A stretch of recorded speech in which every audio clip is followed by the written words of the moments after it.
Nuclear power is a hot topic, and it has been since its introduction in the mid-20th century. People still debate its legitimacy as a power source, weighing the pros and cons of harnessing the immense force of nuclear fission. Multiple countries use nuclear power plants, 100 of which are in the United States. In fact, around 20% of America's electricity is produced by the nuclear reactors. Each American is affected by the use of nuclear power, and though not everyone is sold on the idea, it continues to be used as popular opinion fluctuates. The debate on nuclear power focuses on the topics of nuclear safety and environmental effects. Perhaps the most obvious argument against nuclear energy is the safety of the power plants. It's impossible to debate nuclear energy without mentioning it. However, as Congressman Joe Barton has said, no one in the United States has become seriously ill or has died because of any kind of accident at a civilian nuclear power plant. If that's true, why do some view nuclear power as such a danger to society? The answer is simple. Although nuclear power plants are generally safe, accidents can happen. Although we can greatly reduce the chance of a meltdown, there is always the small possibility. Japan's former Prime Minister Naoto Kan explained it like this. While many technological measures can be taken to secure safety at nuclear power plants, such measures on their own cannot cover great risks. Many experts trust the safety of nuclear power plants, while many others share Naoto Kan's pessimistic view that technological safety measures can never make nuclear power 100% safe. The skeptics of nuclear energy seem to be supported by the accidents that occurred at Chernobyl, Fukushima, and 3 Mile Island. The most recent of these troubles is the Fukushima incident, which occurred in Japan on March 11, 2011. In this incident, 3 out of 6 of the Fukushima reactors experienced a meltdown after an unexpected tsunami conquered the large walls that protected the plant from the ocean. The incident caused the Japanese public opinion on nuclear energy to plummet.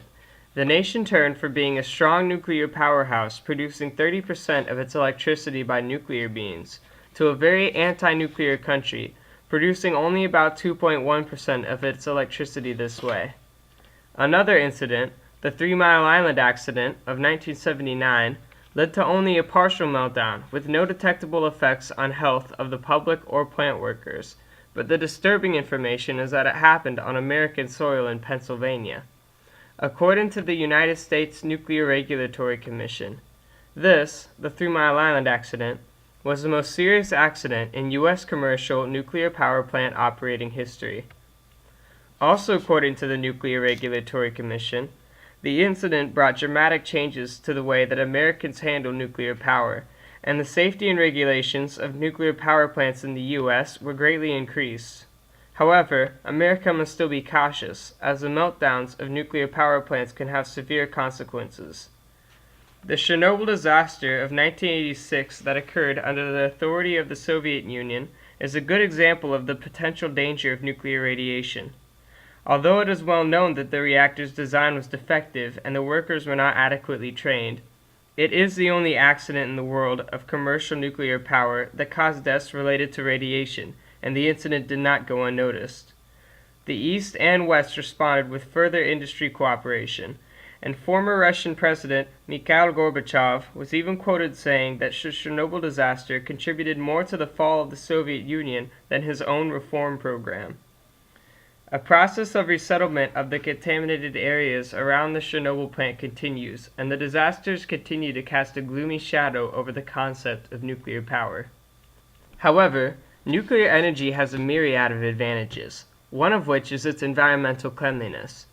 Even though nuclear reactors generate huge amounts of electricity, they emit minuscule amounts of pollution.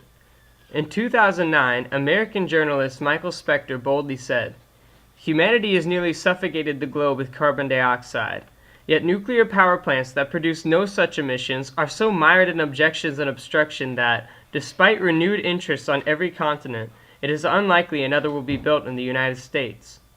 Since the last nuclear reactor built in the U.S. was built in 1996, it's true that the United States has not fully taken advantage of nuclear energy.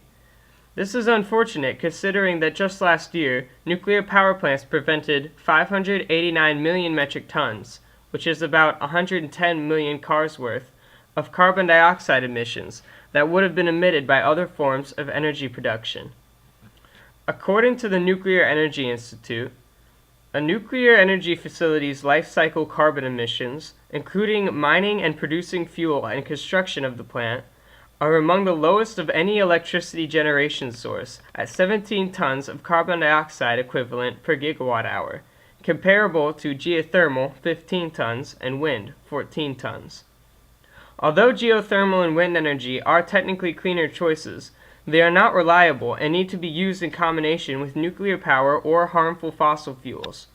Nuclear energy is not only almost as clean as the renewable sources, but it is also the only source that can produce clean air energy in such large amounts at a constant rate. All in all, nuclear energy does have its problems, but it excels overall in the areas of safety and environmental effects.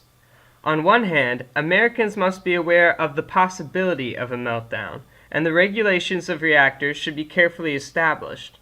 On the other hand, we must be responsible to choose the option that is most beneficial to the environment. While many people focus only on the disadvantages of nuclear energy, the reality is that it presents the possibility of a clean and reliable energy source.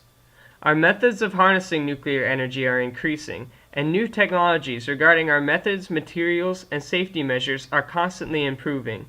Even while the debate on nuclear power continues, the U.S. continues to produce nuclear energy, such as the 789 billion kilowatt-hours produced last year, and American citizens should be prepared to answer the question, is nuclear power good for America?